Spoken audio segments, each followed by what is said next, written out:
அரசியல் செய்யும் போக்கு தொடர்ந்து இருக்கிறதுனால மீன் பிடி தொழில் மட்டும் இல்லாமல் மீனவர்களே அழியும் சூழ்நிலை ஏற்படும் சொல்றாங்களே, அதை நீங்க எப்படி பாக்குறீங்க? இல்ல நிச்சயமாங்க இந்த தீர்வுகளை எட்டிவிட முடியும். இப்போ நாங்க என்ன கேட்குறோம், இப்போ எங்களுக்கான ஒரு கோரிக்கையை நாங்க முன்வைக்கிறோம்னு வச்சுக்கோங்களேன், ஒரு மீன்பிடி இறங்குதளம் கேட்குறோம், அல்லது ஒரு தூண்டில் வளைவுகள் கேட்குறோம், இந்த மாதிரியான சில விஷயங்கள் கேட்குறோம்னு வச்சுக்கோங்களேன், இதை உடனடியாக செஞ்சு கொடுக்கறதுக்கு வருவாங்க. ஏன்னா அரசினுடைய திட்டங்கள் இருக்கு, அதை செயல்படுத்தும் போது இவங்களுக்கான ஒரு வாய்ப்பாக, அவங்களுக்கான ஒரு பொருளாதாரத்தை ஈட்டக்கூடிய வாய்ப்பாக சில வேலைகள் அமைஞ்சிருது. அதே வேளையில் படகு பிடிபட்டுருச்சு, இல்லை இங்கே இந்த மாதிரி ஒரு கடலோரங்களில் மிகப்பெரிய ஒரு தொழிற்சாலை வருது, அதை தடுத்து நிறுத்துவதற்கான மக்கள் போராட்டம் அப்படின்னா வரமாட்டாங்க.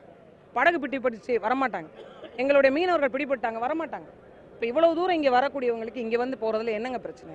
இப்போ மக்களுடைய குறைகளே கேட்க மாட்டீங்க அப்படின்னா இங்கே அரசியல்வாதிகள் அரசியல் செஞ்சு அவர்களுடைய பிழைப்பை பார்க்குறாங்களே ஒழிய இங்கே மக்கள் பிரச்சனை பிரதானமாக பார்க்கப்படுவதே இல்லை அப்படிங்கிறத யதார்த்தமாக அவங்களே காட்டுறாங்க. ஒரு திருமண நிகழ்வுக்கு வராங்க, இவ்வளோ பெரிய உண்ணாவிரதம் நடக்குது, வந்து இந்த மாதிரி நாங்கள் வெளியுறவுத்துறை அமைச்சரை பார்க்குறோம். இல்லை நான் இப்போ மரியாதைக்குரிய அண்ணன் அண்ணாமலை மட்டும் சொல்ல, பல்வேறு இன்னைக்கு மாநில கட்சிகளாக இருக்கக்கூடியவங்களாக இருக்கட்டும், இல்லை மற்ற கட்சிகளாக இருக்கட்டும், ஓட்டு வாங்க வேண்டிய நேரத்தில் எல்லா மக்களையும் வந்து சந்திக்கிறோம்ல. அப்போ அவங்க பாதிப்படைஞ்சிருக்கக்கூடிய நேரத்துலையும் எல்லா மக்களையும் வந்து சந்திக்கல. இது எப்படிப்பட்ட ஒரு கொடிய போக்கு? இதே கொஞ்ச நாளைக்கு முன்னாடி ஒரு பாசி எடுக்க போன பெண், அவ ஒரு மீனவ பெண் தொழிலாளர், 6 பேர் வடமாநிலத்தவர்களால் பாலியல் வன்கொடுமை செய்யப்பட்டு கொலை செய்யப்பட்டாங்க. என்ன தீர்வு கிடைச்சது? என்ன மாற்றம் வந்தது? யார் இங்கே பாதுகாப்பாக இருக்காங்கன்றதை உணர்றாங்க? மீனவ பெண் தொழிலாளர்களுக்குன்னு ஏதாவது அங்கீகாரம் இருக்காங்க? இந்த கூட்டுறவு சங்கம் நலவாரியம் இதை தவிர அவர்களை தொழிலாளர்களாகவே அங்கீகரிக்கல. அப்போ எப்படிப்பட்ட ஒரு நெருக்கடி வாழ்க்கையை இந்த அரசு எங்களுக்கு கொடுத்துருக்கு அப்படின்னு சொல்லிட்டு பாருங்க. இப்போ நாங்கள் வேற என்ன செய்ய முடியும்? இரு அரசுமே மாற்றாந்த பிள்ளையை தான் பார்க்குதா? நிச்சயமா எங்களை அப்படி தான் பார்க்குது. நீங்கள் இந்தியாவை பொறுத்த வரைக்கும் தமிழர்களை ஒரு ஓரமாக ஒதுக்கி பார்க்கணும், தமிழர்களை பொறுத்த வரைக்கும் கடலோர மக்களை ஒரு ஓரமாக ஒதுக்கி பார்க்குறாங்க. ஏன்னா இப்போ எங்களுக்கான ஒரு பெரிய பங்கேற்பு கிடையாது. இப்போ ராஜ்யசபாவில் பேசுறதுக்கு எங்களுக்குன்னு ஆள் கிடையாது.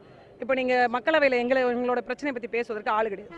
ஒரு சட்டத்தை திருத்துறாங்க அப்படின்னா அந்த கடலோர முறைப்படுத்தல் சட்டம், நீர் கொள்கையாக இருக்கட்டும், மீன்பிடி கொள்கையாக இருக்கட்டும், யாரை கேட்டு நீங்கள் அந்த கொள்கையெல்லாம் உருவாக்குறீங்க?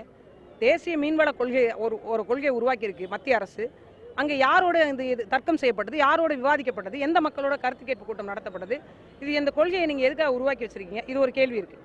இன்னொரு பக்கம் தமிழ்நாடு மீன்பிடி ஒழுங்குமுறை சட்டத்தை திருத்தம் செய்கிறாங்க. அது யாரை கேட்டு திருத்துனீங்க? யார்கிட்ட கேட்டீங்க? மீன் பிடிக்க போகிறது நான், மீன் பிடிக்க போகிறது என்னுடைய கடல் தளம். கேரளாவில் இருக்க மீனவர்கள் கடலுக்கு பட்டா கேட்டுட்டு இருக்காங்க, எங்களுக்கே பட்டா இல்லாமல் நாங்கள் தவிச்சிருக்கோம், வாழ்கிற நிலத்துக்கே பட்டா இல்லாமல். அப்போ உண்மையிலேயே நாங்கள் மாற்றாந்தாய் பிள்ளைகளாக கூட நடத்தப்படலைங்க. உண்மையாக சொல்ல போனால் ஒரு ஏதிலிகள் மாதிரி நடத்தப்படுறோம். எங்களுக்கான எந்த உரிமையும் கிடையாது, எந்த சலுகையும் கிடையாது.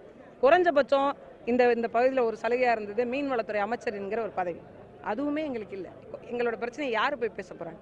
யார் வந்து சரி செய்ய போகிறாங்க? அரசியல் பங்கேற்பற்ற, அரசியல் அதிகாரமற்ற ஒரு எப்படி சொல்கிறது, ஒரு தாயை எழுந்த பிள்ளை மாதிரி நாங்கள் நிற்கிறோம். இதுதான் யதார்த்தமான உண்மை. உங்களுக்கு வருமானத்தையும் மீட்டி கொடுத்து விட்டு எங்களுக்கான உரிமையை கூட பெற முடியாத ஒரு கூட்டமாக தான் கடலோர மக்கள். சிந்திச்சு பாருங்கள், ஒரு பெண்ணோட வழியை நினச்சி பாருங்க. கணவர் போய் இலங்கை நல்ல சோறு திங்க முடியுமா? அந்த குழந்தைகளுக்கு ஒரு நல்ல சாப்பாடை சமைச்சு போட முடியுமா? சாப்பாடு அள்ளி வாயில் வச்சா இலங்கை கடற்படை கொடுக்குன்ற சோறு தான் எங்களுக்கு நினைவு வரும். எங்கள் வீட்டுக்காரர் சொன்னார், குழம்பு ஊற்ற மாட்டாங்களாண்ணா, குழம்பு ஊற்ற மாட்டாங்களாம். இந்த காரப்பொடி மாதிரி தேங்காய் துருவலையும் காரப்பொடியும் ஒன்றா சேர்த்து மிக்ஸ் பண்ணி வச்சுருப்பாங்க, அதை அள்ளி போட்டு வெள்ளைச்சோறு. நீங்கள் நினச்சி பாருங்கள், 3 வேளையும் இதே உணவு, 3 வேளையும் இதே உணவு. 60 நாள் இருந்தாலும் இதே உணவு தான், 120 நாள் இருந்தாலும் இதே உணவு தான். 4 நாள் சாப்பிட முடியுமாண்ணா அந்த சாப்பாடை? வயிறு என்ன ஆகும்? நான் எங்கள் வீட்டுக்காரர் கடல்லேருந்து அங்கே இலங்கையிலேருந்து வந்த பிறகு 60 நாள் அவருக்கு வந்து மருத்துவ சிகிச்சை கொடுத்துருக்கேன். 60 நாள் சரியாக சாப்பிட முடியாது அவரால், சரியாக தூங்க முடியாது அவரால், அவ்வளவு நெருக்கடிகள். இந்த 60 நாளும் நாங்கள் பட்ட வேதனை இருக்கு பாருங்கள். என் பிள்ளை காலையில் எந்திரிச்சோடனே அப்பா எங்கன்னு கேட்போம். இங்கே இருக்கிற ஒவ்வொரு பெண்களுக்கு அதான் நிலைமை. நாங்கள் என்ன பாவம் பண்ணோம்? கடலோடியாக பிறந்ததே ஒரு குத்தமா?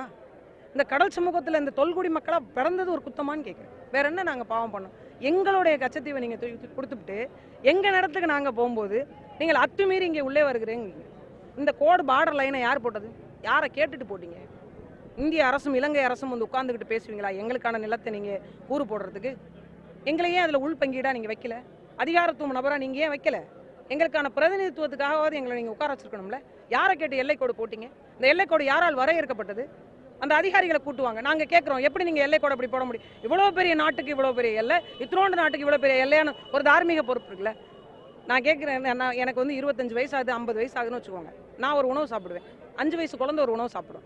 5 வயசு குழந்தை கொடுக்குற உணவை எனக்கு கொடுத்துட்டு எனக்கு கொடுக்குற உணவை 5 வயசு குழந்தைக்கு கொடுத்தா இது உண்மையிலேயே சமூக நீதியா, சமநீதியான்னு கேட்குறேன். இல்லை, நாங்கள் அப்படி கூட கேட்க வரல. இரு நாடுகள் உட்காந்து பேசுங்க, இது மாதிரி அடிக்காதீங்க, கைது செய்யாதீங்க, அவமானப்படுத்தாதீங்க. எவ்வளோ கொடூரமான தண்டனைகள்லாம் நாங்கள் அனுபவிச்சது. ஒரு பெத்த தகப்பனை தன் மகனையும் புணர வச்சுருக்காங்க தெரியுமா உங்களுக்கு? நிர்வாணப்படுத்தி 2 பேரை நிற்க வச்சு கட்டிப்பிடிக்க சொல்லியிருக்கிறாங்க. பச்சை மீனை திங்க சொல்லியிருக்கிறாங்க. ஒரு அந்த நம்ம சைலன்சர் சொல்கிறோம்ல, அந்த மாதிரி ஒரு சுடக்கூடிய அந்த இடத்துல போயிட்டு வெறுமனே உடையே இல்லாமல் கட்டி வச்சு வேக வச்சுருக்காங்க. இரும்பு ராடால புறப்புறுப்பில் தாக்கியிருக்கிறாங்க. இந்த கொடுமையெல்லாம் நீங்கள் திரைப்படங்களை நீங்கள் பார்க்குறீங்களா? இதெல்லாம் நிஜ வாழ்க்கையை நாங்கள் அனுபவிச்சோம். ஒரு மனிதராக கூட நடத்தப்படல, ஒரு மானமுள்ள மனிதராக கூட நடத்தப்படலை. அப்போ இந்த வேதனையெல்லாம் நாங்கள் எங்கெங்கே போய் சொல்கிறோம்? ஏன் இந்த அரசு எங்களை இவ்வளோ கேவலமாக பார்க்குது? அதனோட வலியும் வேதனை தான் இது. நன்றி.